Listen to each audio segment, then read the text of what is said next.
ஏஷ நாராயண ஸ்ரீமான் க்ஷீரார்ணவ நிகேதனஹ நாகபர்யங்கமுத்ஸ்ருஜ்ய ஹ்யாகதோ மதுராம் புரீம். இந்த புராண ஸ்லோகத்தின்படி ஸ்ரீ வைகுண்டநாதன் திருப்பார்க்கடலில் சயனித்தார். அது பகவானுடைய 2 நிலைகள். பார்க்கடலிலிருந்து எழுந்திருந்து சாது பரித்ராணத்துக்காக, துஷ்டர்களை அழைப்பதற்காக, தர்மத்தை நிலைநாட்டுவதற்காக இந்த பூமியில் அவதரிக்கிறார். பகவான் பிறக்கிறார் என்று சொன்னாலே தன்னுடைய சௌசீல்யத்தை வெளிப்படுத்த வருகிறார்னு பொருள். சௌசீல்யம்ங்கிறது ஒரு உயர்ந்த குணம், ஒரு பண்பு. மகதா மந்தை சக நீரந்திரேண சம்ஸ்லேஷ ஸ்வபாவத்வம் சௌசீல்யம். சௌசீல்யத்துக்கு விளக்கம் கொடுத்திருக்கார். மகான்கள் மந்தர்களோட கூட தண்ணீரும் கலந்தா போலே ஒண்ணு வேறுபாடு உயர்வு தாழ்வு தெரியாம கலக்கறாள்னால் அந்த குணத்துக்கு சௌசீல்யம்னு பேர். ஏன்னா எங்கோ உயரத்தில் இருக்கிற பகவான் பரம்பொருளானவர் நம்மாட்ட இருக்கிற ஏழை எளியவர்களோட சேர்றார்னு சொன்னால் அப்ப அது சௌசீல்யம் தானே. அந்த குணத்தை வெளிப்படுத்துவதற்குத்தான் பூலோகத்தில் அவதரிக்கிறார். அப்படி திருவிக்கிரமாவதாரமாக செய்தார். அதை ஆண்டாள் நோன்புக்கு அனைவரும் வாருங்கள் நீராட போதுவீர்னு கூப்பிட்டது முதல் பாட்டு. நோன்பு அனுஷ்டிக்கணும்னு வந்துட்டோம், இதை செய்யுங்கோ, இதை செய்யக்கூடாது, இது 2ஆம் பாட்டுல முடிஞ்சு போச்சு. எல்லாருக்கும் நீங்காத செல்வம் நிறையும், இது 3ஆம் பாட்டுல நடந்தது. அப்புறம் நேற்றைக்கு பாட்டு 4ஆம் பாட்டு. இப்பேற்பட்ட பக்தர்களா இந்த குழந்தைகள்லாம் வந்திருக்காளே, நாம அவர்களுக்கு ஏதானு கைங்கரியம் பண்ணி நமக்கும் ஒரு சத்தை ஏற்படட்டும் என்று வருணதேவன் வந்து நிற்க அவனுக்கு ஆணையிட்டாள் அப்படிங்கிறத நேத்தி பாட்டுல பார்த்துட்டோம். இப்ப இன்னைக்கு பாசுரம் ஒத்திக்கு சந்தேகம், அதற்கு இன்னொத்தி சமாதானம் சொல்ல போறா. சந்தேகம்: வசிஷ்டர் நாள் குறிச்சார், தசரதன் ஆசைப்பட்டார், கௌசல்ய காத்துன்னு இருக்கா, மக்கள் எல்லாம் வேகத்தோட இருக்கா. இத்தனையும் இருந்த ராமபட்டாபிஷேகமே நின்று போய்விட்டதே. இது எதுவுமே நம்ம கிட்ட கிடையாது. இங்க வசிஷ்டரும் நாள் குறிக்கல, நமக்கும் ஒண்ணு ஞானமும் கிடையாது, எதுவும் கிடையாது. நாம் என்னமோ யோசிச்சு மார்கழி நோன்புன்னு வந்திருக்கமே. ஏழை எளியவர்களான அஞ்ஞானிகளான நாம் ஆரம்பிக்க கூடிய காரியம் நடக்குமா, தடைப்பட்டு போடுமா? இது நடக்கணுமேனு ஒருத்திக்கு எண்ணம். அதுக்கு இன்னொத்தி சமாதானம் சொல்றா. அவளுக்கு ஓரளவு வேதாந்த ஞானம் உண்டு. மாயனை தாமோதரனை செப்பு, அந்த பெருமான் திருவடிகளை பற்றுவதுதான் இதழ் வழியினுட்டு 5வது பாசுரத்துக்கு ஒருத்தி கேள்விக்கு ஒருத்தி பதில் கூறுவதாக உள்ளது. பாட்ட பார்ப்போம். மாயனை மண்ணு வடமதுர மைந்தனை தூய பெருநீர் யமுனத்துறவனை ஆயர் குலத்தினில் தோன்றும் மணிவிளக்கை தாயை குடல் விளக்கம் செய்த தாமோதரனை தூயோமாய் வந்து நான் தூமலர் தூவித் தொழுது வாயினால் பாடி மனத்தினால் சிந்திக்க போய பிழையும் புகுதருவான் நின்னனவும் தீயினில் தூஷாகும் செப்பு ஏலோர் எம்பாவாய். சொல்லு செப்பு. பாட்டினுடைய கடைசி சொல் என்னன்னு முடியறது? செப்புதல், பகர்தல், சொல்லுதல். சொல்லு, என்ன சொல்லணும்னு ஒருத்தி இன்னூத்தி கேட்கிறாப்போ. மாயனை தாமோதரனை செப்பு சேர்த்துடுங்கப்போ. எங்கெங்கயோ இருக்கு வார்த்தை. மாயனைன்னு பாட்டு ஆரம்பிக்கிறது, நடுவுல தாமோதரன்னு இருக்கு, செப்புன்னு முடியறது சொல்லியோ. முதல் நடு முடிவு இந்த 3ஐயும் சேர்த்து பார்த்தீங்கன்னால் மாயனை தாமோதரனை செப்பு. இதுல மாயன்னு சொன்னதுனால் வைகுந்தநாதன் அர்த்தம் பண்றார். அப்ப ரொம்ப மேன்மை உடையவர். தாமோதரன்கிறதுனால் இடுப்பில் தாம்பால் கட்டுப்பட்டவர்னு பொருள். அப்ப ரொம்ப ரொம்ப எளியவர். அங்க இருக்கிறவர் எளிமையை காட்டுறதுக்கு வந்தா என்ன அர்த்தம்னு இத்தனை சொன்னேன்? சௌசீல்யம். பிறக்கும் போதே அந்த குணத்தை வெளிப்படுத்தத்தானே பிறக்கிறார். மாயனை மேன்மை உடையவனை, தாமோதரனை எளிமை உடையவனை, செப்பு பற்று சொல்லு. அவன் திருவடிகளையே பற்று, அவனுடைய திருநாமத்தையே சொல்லு. மாயன் மாயன்னு சொல்லு, தாமோதரன் மாமோதரன்னு சொல்லு. மனசால அவன் மேன்மை எளிமையை நினைப்பாய். நினைக்க நினைக்க போய பிழையும் புகுதருவான் நின்னனவும் தீயினில் தூஷாக். ஏற்கனவே பண்ணிருக்கிற பாபங்கள் எல்லாம் நெருப்பிலிட்ட பஞ்சு போலே எரிந்து போய்விடும். ஒருவேளை தெரியாத்தனத்தால இனிமே கூட நம்ம பாபங்கள் பண்றோமோ இல்லையோ, அதெல்லாம் தாமரை இலை தண்ணீரை போலே பசையே இல்லாமல் விலகி போய்விடும். இப்படி 2ம் நம்ம வாழ்க்கையில நடக்கும். பாபங்கள் தொலைஞ்சு படுத்தினாலே விக்னங்கள் கிடையாதுன்னு அர்த்தம். அதே போல ஆண்டாள் சொல்றது, உலகத்திலே எனக்கு தடங்கல்கள் பலதும் வந்துட்டே தான் இருக்கும். என் பாபங்களால தானே தடங்கல் வருது. நான் ஏதோ பாபம் பண்ணியிருக்கேன், அது வெவ்வேறு ரூபத்துல தடங்கலா வருது. தடங்கல்ல கை வைக்கிறதுக்கு எனக்கு சக்தி கிடையாது, அது இருந்துட்டு போறது. என் பாபத்தை விளங்கி விட்டேனால் அது வரவே வராது இல்லையோ. இது இல்லைன்னா அது வராது. அப்ப இதை போக்குறதுக்கு என்ன பண்ணணும்?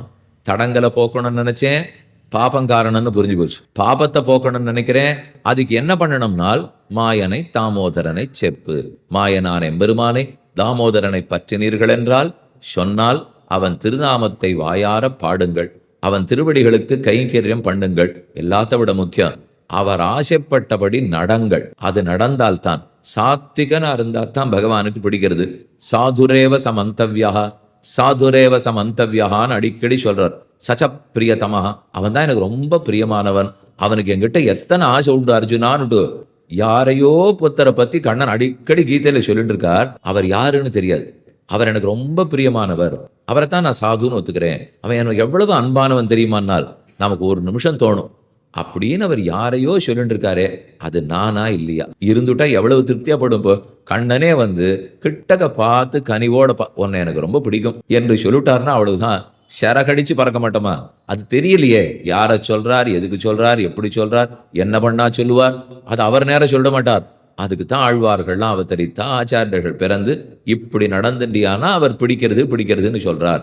மாயனை தாமோதரனை பற்றுட்டால் வசிட்டர் நாள் குறித்து தடங்கள் வந்துதா இல்லையா, விஸ்வாமித்திரரா இல்லையா, இதெல்லாம் நீ ஒன்றும் கட்டப்பட வேண்டாம். நமக்கு தெரிந்தது மாயன், நமக்கு தெரிந்தது தாமோதரன், அவனை பற்றுவோம்னு சொல்றதா இந்த பாசுரம். மாயனை மண்ணு வடமதுர மைந்தனை, இங்க மாயன்னு சொன்னதுனால் வைகுந்தநாதன். என்ன மாயன், அந்த ஊர் எப்படி இருக்குன்னு கூட நமக்கு தெரியாது. ஆனா போக போறோம், பார்க்க போறோம், நன்னா இருக்க போறோங்கிறாள்னா அந்த பெருமைக்கு எல்லையே சொல்ல முடியாது. அத்தனை மாயன். அவ்வளவு உயரத்தில் இருக்கிறவர் அங்கேயே இருந்துட்டாரானால் மண்ணு வடமதுர மைந்தன், நம்மோட கூட இருக்கணும், கையை குலுக்கணும், காலத்தொடணும். இதுக்காக வடமதுரைக்கு இறங்கி வந்தாரோ இல்லையோ? இறங்கி வந்ததில்லையே. மண்ணு இருத்தல்னா விலகாமல் இருத்தல்னு இருக்கணும். இல்லையே, கிளம்பி போயிட்டாருன்னு கேள்விப்பட்டோமே. துவாபர யுகத்தினுடைய இறுதியில போயிட்டார் என்னால். இப்ப மதுராவுக்கு போனா சேர்க்க மாட்டோம்னா, கிருஷ்ணகா ஜென்ம பூமியில இன்னைக்கும் கண்ணன் அங்கதான் எழுந்துள்ள இருக்கார். அந்த ஆசையோட தானே போயிட்டே இருக்கும். இப்போ ஆக மண்ணு வடமதுர மைந்தனை, மைந்தன்னா மிடுக்கன்னு அர்த்தம். கண்ணனா இருந்தா குழந்தை தான். இப்போ ராஜானால் ராமன் தான் ராஜா, கண்ணன்னால் விளையாட்டுக்கு தான் கண்ணன். ஆனா அந்த விளையாட்டும் போதும் நடக்கிற போதும் அவருக்கு இருக்கிற காம்பீரியம், அதைத்தான் மைந்தன்னு சொல்லுகிறாள். மாயனை மண்ணு வடமதுர மைந்தனை. ஊர் மட்டும் அவருக்கு பிடித்தம்னு இல்லை, யமுனே யமுனே யமுனே, எப்பவும் யமுனையை கண்டாத்தான் திருப்தி. தூய பெருநீர் யமுனை துறைவனை, யமுனை ஆற்றங்கரையிலே இருந்து மரத்தின் கிளையில உட்காந்துக்கிறான், மேல் கிளையிலேருந்து கீழ்கிளைக்கு இறங்கிப்பார், காலை தன் திருவடிகளை யமுனையில தொங்க போட்டுப்பார். அது சலசலான்னு ஓடும், தாமரையெல்லாம் கொழுந்து கண்ணன் திருவடிகளுக்கு சமர்ப்பிக்கும். தானே கார்த்தால ஒரு பூஜை முடிஞ்சு போச்சு. அர்ச்சகரே இல்லை, ஒத்துருமே வரலையே. தனுர்மாசம் உண்டானால் நித்தியமே தனுர்மாசம் தான் அவருக்கு. இயற்கையே கொண்டு சேர்த்துறது இல்லையோ? அப்படி பூக்கள்லாம் சொரியுமா, பனியெல்லாம் கொட்டுமா, தாமரையை கொண்டு சேர்க்குமா? தாமரையை சேர்த்தது அர்ச்சனை முடிஞ்சு போச்சு. அதுக்கப்புறம் ஏதோ பூவா சொரியறதே, ஏதோ கொடுக்கறதே என்னால் எல்லாம் கையிலே மந்திர புஷ்பம் பண்ணணுமோ இல்லையோ? அக்னிமீளே புரோஹிதம் யஜ்ஞ சதேவ மிருத்திஜம்னு சொல்றாடோ இல்லையோ? அந்த புஷ்பத்துக்கு பூ சொரிஞ்சாச்சு. எங்கேயோ பனி பெய்யறது என்னால் ரிஷிகளும் ஆழ்வார்களும் பூஜையை பார்த்து கண்ணீர் விடுறா போல் இருக்கு, அவ்வளவு ஆனந்தமா இருக்கு. அதுக்கு தான் பன்னீர் புஷ்பமா சொரியறது, பனியா சொரியறது. இயற்கையாகவே நித்தியப்படியே ஒரு திருவாராதனம். அப்படித்தான் யமுனையில நடக்கிறது. தூய பெருநீர் யமுனை துறைவனை, ஆயர் குலத்தினில் தோன்றும் அணிவிளக்கை. இவர் பிறந்தது சந்திரவம்சத்திலே. ஆயர் குலம், இடையர்களுடைய குலம். தோன்றும் அணிவிளக்கு, இந்த குலத்துக்கே ஒரு விளக்கை போல் தோன்றினார்.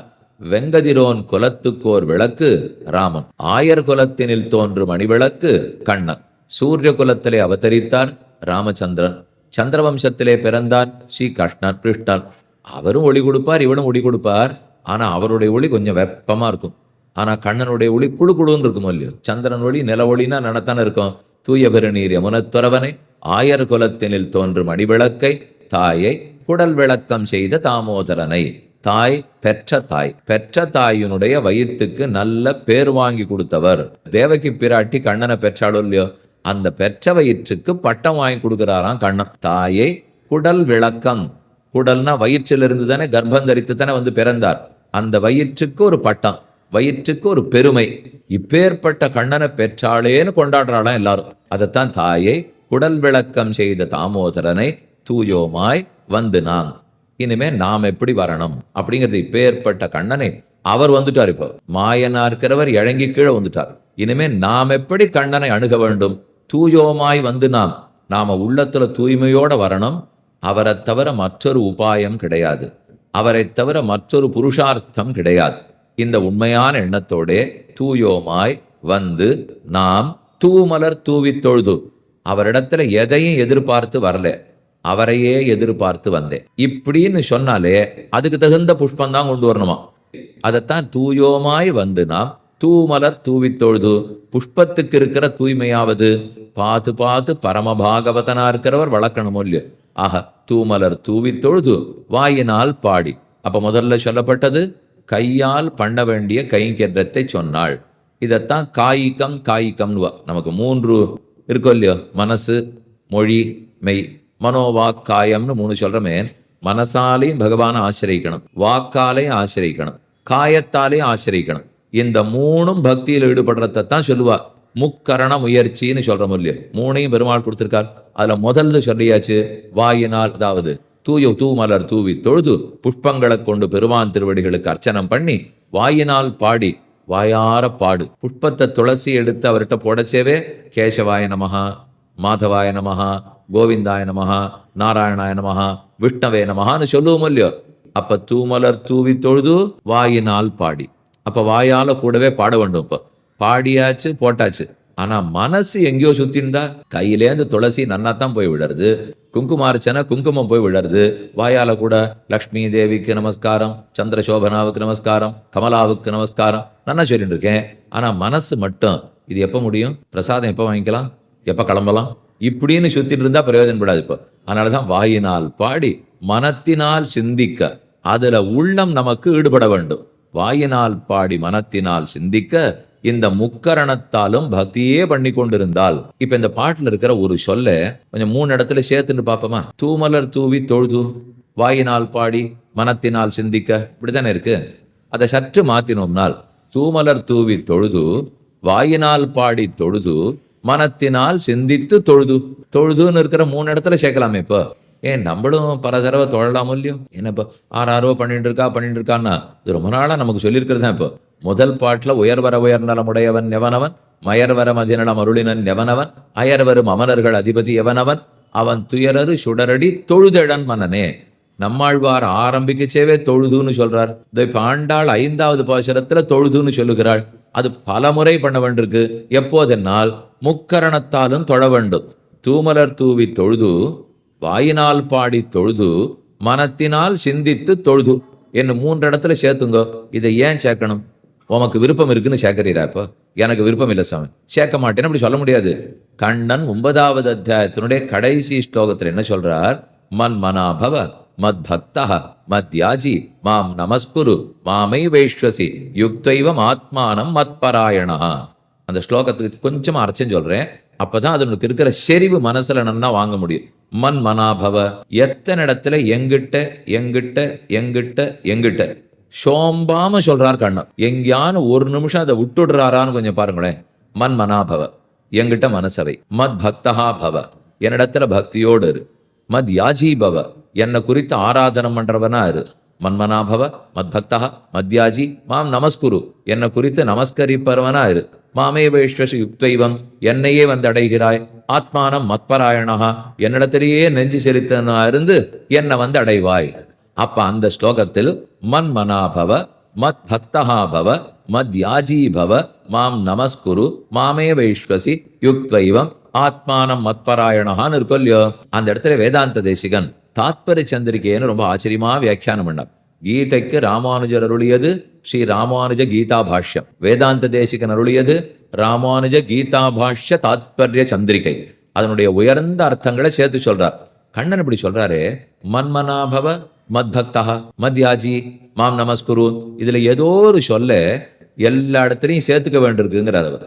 மன்மனாபவன எங்கிட்ட மனசை செலுத்து, மத் பக்தஹானால் பக்தன் எப்படி இருக்கணும்னு சொல்லச்சே எங்கிட்ட மனசை வைத்தவனாய், என்னை பூசிப்பவனாய், என்னை வாயார பாடுபவனாய், என்னை நமஸ்கரிப்பவனாய் இருக்கணும்னு சொன்ன நியாயம். அதிலே எங்கிட்ட பக்தியோட இருக்கிறவனாய்னா பக்தன் எப்படி இருக்கான்னு தானே விளக்கவே வந்திருக்காரு. இப்போ அதுல போய் எங்கிட்ட பக்தியோடு இருப்பவன் ஒரு தனி அடையாளம் சேர்க்க முடியாது. பக்தனுக்கு தான் அடையாளமே சொல்லிட்டு இருக்கார். ரொம்ப ஆச்சரியமா அந்த சுவாமி சாதிக்கிறார்.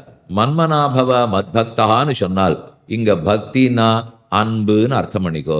அந்த அன்போடு கூட என்னிடத்தில் அன்பு வைத்து மன்மனாபவ, அன்போட மனசை எங்கிட்ட வை, அன்போட நமஸ்காரம் பண்ணு, அன்போட வாயார பாட்ட சொல்லு, அன்போட புஷ்பார்ச்சனம் பண்ணு, அன்போட தியானம் பண்ணு. ஏன்னா கண்ணனுக்கு பயம் போய் எல்லாம் பண்ணுவான், துளி கூட அன்பில்லாத வரட்டுத்தனமா பண்ணி முடிச்சுட்டான்னா. இரும்பு போல் வலிய நெஞ்சம் இறையற இறுகும் வண்ணம் சுரும்பமறு சோழ சூழ்ந்த அரங்கமா கோயில் கொண்ட கரும்பினை கண்டுகொண்டு என் கண்ணினை கழிக்குமாறே. இந்த பாட்டுக்கு இருக்கிற பெருமை, ரெண்டு இடத்துல ரெண்டு ஆழ்வார் பாடுறார். இதே சொற்றொடர் திருக்குறுந்தாண்டகத்துல திருமங்கி ஆழ்வாரும் பாடுறார். இதே சொற்றொடரை தொண்டரடிப்புடி ஆழ்வார் திருமாலையிலையும் பாடியிருக்கார். எப்ப நாம சேவிக்க வந்தாலும் அர்ச்சனை பண்ண வந்தாலும் எதுவும் அன்போடு இருக்கணுமோ இல்லையோ, அப்ப அந்த நடுவுல இருக்கிற அன்புங்கிறத எல்லா இடத்துலையும் கொண்டு கூட்டு பொருள்கோள்னு சொல்லலையா, அதை போல ஒவ்வொரு இடத்துலையும் கூட்டியிருக்கார்.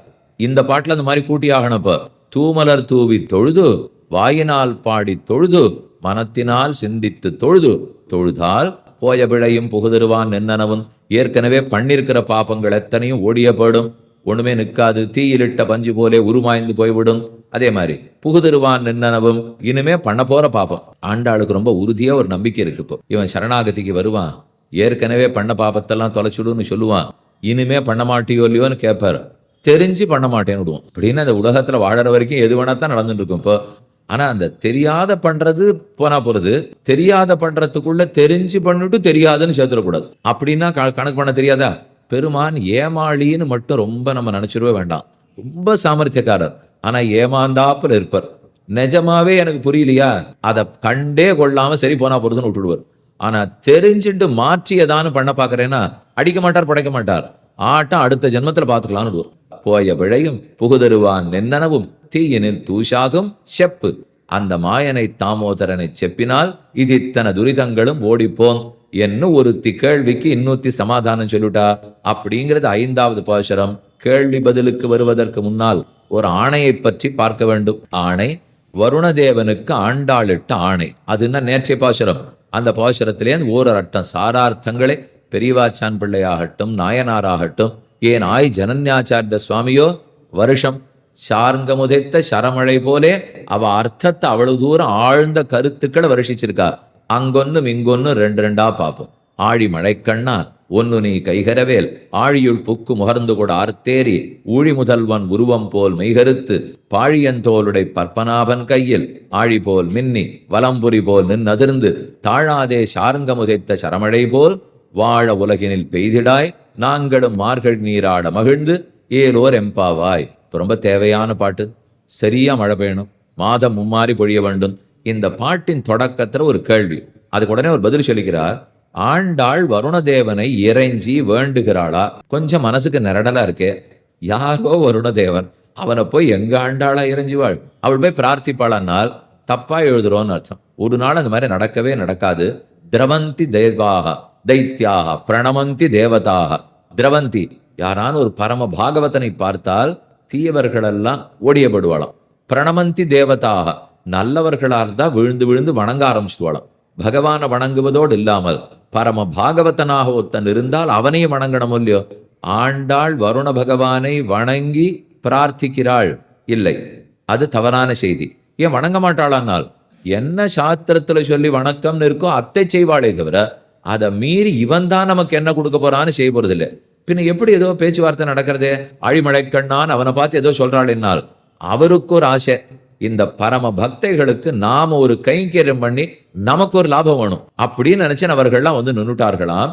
அவர்களுக்கு இப்ப ஆண்டாள் ஆணையிடுகிறாள். ஆண்டாள் பகவானுக்கு ரொம்ப பிரியத்தமிழாக இருக்கிறாள். அப்ப அவளை பிடிச்சுனுட்டா கண்ணனுக்கு கிட்டக்க போயிடலாம், சாமர்த்தியக்காரன் வருணதேவன். ஆனாலும் இவரை பிடிச்சுனுட்டோம்னா நெருங்கலாம்னு தெரிஞ்சு இவருக்கு கைங்கரியம் பண்றதுக்கு வருகிறார். அதைத்தான் வியாக்கியாதா இங்க எடுத்து சொல்றார்.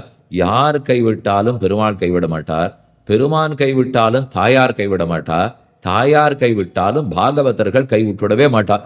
இவர்கள் கைவிட்டால் விநாசமன்றோ சித்திக்கும். அதுக்கப்புறம் நமக்கு உஜ்ஜீவனத்துக்கு வழியே கிடையாது. அதனால் தான் வருணதேவன் வந்தான் இருக்கிறான். ஏதோ ஒரு விஷயத்திலே கிஞ்சித் கரிக்க வேணுங்கிறதுக்காக வந்திருக்கார். ஒரு அழகான பிரமாணம் பார்ப்போம். அப்புறம் இந்த இடத்துல ஒரு 2-3 பிரமாணங்களை வியாக்கியாத்தா சொல்லியிருக்கார். அது என்னன்னு சேர்த்து சொல்றேன். சச்ச பூஜ்யா யதாஹ்யம். நாம பாகவதர்களிடத்துல பக்தியோடு இருக்கணும் இல்லையோ. எவ்வளவு பக்தியோடு இருக்கணும்? கண்ணனே அதுக்கு வழி சொல்றாரு. இப்போ மத் பக்த ஜன வாத்சல்யம் பூஜாயாஞ்ச அனுமோதனம், இதெல்லாம் பக்திக்கு இருக்கிற அடையாளங்கள்னு சொல்றார். என் பக்தி இருக்கிற ஜனங்களிடத்தே வாத்சல்யத்தோடு இரு, அவர்களுடைய குற்றத்தை பார்க்காதே. அப்ப அவருக்கு கொடுப்பதை குறைக்க கூடாது இல்லையோ. மத் பக்த ஜன வாத்சல்யம் பூஜாயாஞ்ச அனுமோதனம் ஸ்வயம் அபியர்த்தனம் செய்வ. ஒருத்தர் ரொம்ப வேடிக்கையா சொன்னார் இந்த ஸ்லோகத்துக்கு அர்த்தம் சொல்லச்சு, நீங்க பூஜை பண்ணுங்க, நீங்க பூஜை பண்ணுங்க, நீங்க பூஜை பண்ணுங்க எல்லாம் சொல்லிட்டாராம். பக்தன் ஆயிடுவாரா? இல்ல, அவர் பண்றதே இல்லை. இவரை பண்ணு, இவரை பண்ணு, இவரை பண்ணுனார். நீரதான் பண்ணிறானா? எல்லாரையும் பண்ண சொன்னேன் பாருங்க, அதான் என் கைங்கரியம் விட்டார். அப்ப நீர் பண்ணுவீரா மாட்டீரானா? இல்லைன்னு. அப்படி இருக்கக்கூடாது அர்ஜுனா.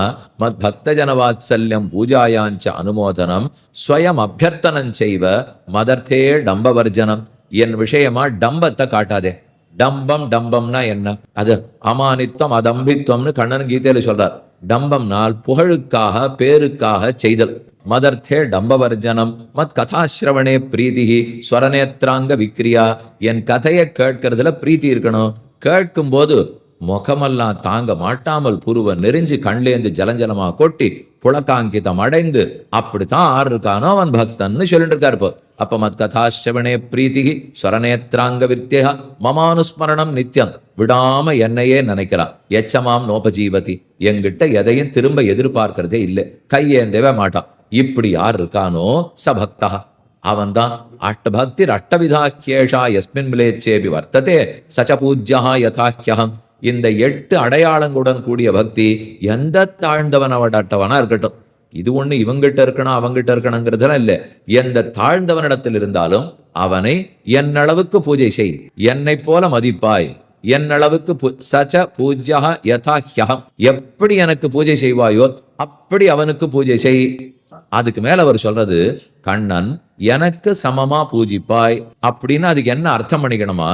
எனக்கு சமம்னு சொல்லச்சே அவனுக்கு பூஜின்னு சொல்லும் போது இப்படி அர்த்தம் பண்ணிங்கோ, எனக்கு பண்ற அளவாவது அவளுக்கு பண்ணு. இன்னொரு தடவை சொல்றேன், எனக்கு பண்ற அளவாவுக்கு அவளுக்கு பண்ணுனால் அவர்களுக்கு இன்னும் நிறைய பண்ணணும். எனக்கு என்ன பண்ணுவியோ அதையானும் பண்ணுங்கிறாராம். அப்படின்னா அவர் உள்ள எவ்வளவு தூரம் அவன் இடத்துல சென்று இருக்கு. இப்போ இந்த உண்மை தெரிஞ்சு போச்சு வருணதேவனுக்கு. ஆனால் நம்ம பெருமாளை பூஜைன்னு சொல்லிட்டு தான் போறாது, பாகவதர்களை அவனுக்கு சமமா கடைசி பட்சம் அவனுக்கு பண்ற கைங்கேற்றத்தையாவது பாகவதாளுக்கு பண்ணணும் அப்படின்னு தெரிந்து கொண்டுதான் இங்க கைங்கேற்றத்துக்காக வந்து நிற்கிறார். சச்ச பூஜ்யா யதாக்கியம் பிரமாணத்தை பார்த்தால் அப்ப பாகவத கைங்கேற்றத்தினாலே இவர்களுக்கு கிஞ்சித் கரிக்கிறதுனாலதான் நமக்கு ஏற்றம்னு தெரியறது.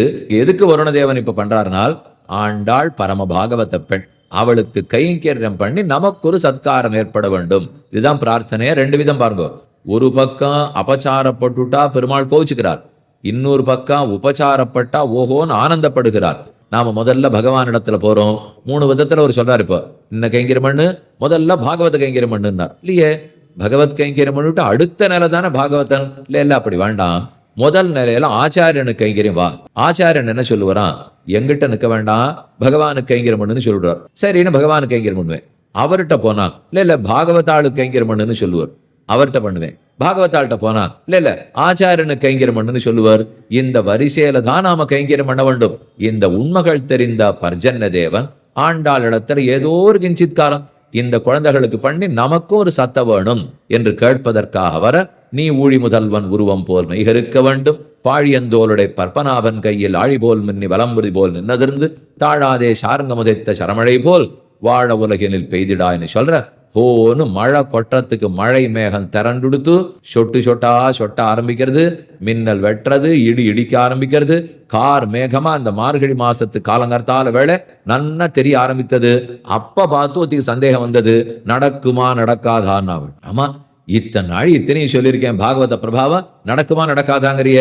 ஒண்ணு செய், மாயனை தாமோதரனை செப்பு போயபடியும் புகுதிருவான் நின்னனவும் தீயனில் தூஷாகும் அப்படின்னு சொல்ல, சரி இனி மார்கழி நோன்புக்கு 10 பெண்களை அழைப்போம் என்று ஆண்டாள் ஒருப்பட்டு, பிள்ளா என்னும் பேய்ப்பெண்ணே என்னும் கோதுகலமுடைய பாவா என்னும் மாமான் மகளே என்னும் சுவர்க்கம்பூகுன் அம்மனா என்னும் கோவலர்தம் பொற்கொடியே என்னும் நற்செல்வன் தங்கா என்னும் போதரி கண்ணினா என்னும் நாவுடையா என்னும் இளங்கிளியே என்னும் 10 பாசுரங்களால் 10 பெண்களுக்கு திருப்பள்ளி எழுச்சி பாடுவது நாளை முதற்கொண்டு பாசுரம். மாயனை மண்ணு வடமுதுரமைந்தனை தூய பெருநீர் யமுனத்துறவனை ஆயர் குலத்தினில் தோன்று மணிவிளக்கை தாயை குடல் விளக்கம் செய்த தாமோதரனை தூயோமாய் வந்து நாம் தூமலர் தூவித் தொழுது வாயினால் பாடி மனத்தினால் சிந்திக்க போய விழையும் புகுதிருவான் நின்னனவும் தீயினில் தூஷாகும் செப்பு ஏலோரெம்பாவாய்.